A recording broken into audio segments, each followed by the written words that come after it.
ఇక మురుకులు చేసుడు అయితే అయిపోయింది. ఇప్పుడు నెక్స్ట్ అప్పాలు. అప్పాలు ఇట్లా చేసేస్తారు. ఇవన్నీ కూడా మనం చేయాలనుకుంటే చేయలేము. ఇంట్లోకి ఇంట్రెస్ట్ ఉండాలి చేయాలని ఫస్ట్. వాళ్ళకి ఇంట్రెస్ట్ ఉంటే వాళ్ళు మంచిగా చేస్తారు.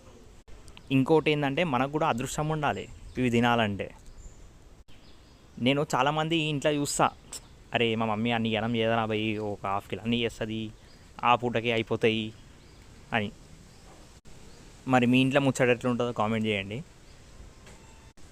మా ఇంట్లో అయితే పండుగ అయిపోయిన 10 రోజుల తర్వాత కూడా మా ఇంట్లో అన్ని పిండి వంటలు కనబడతాయి.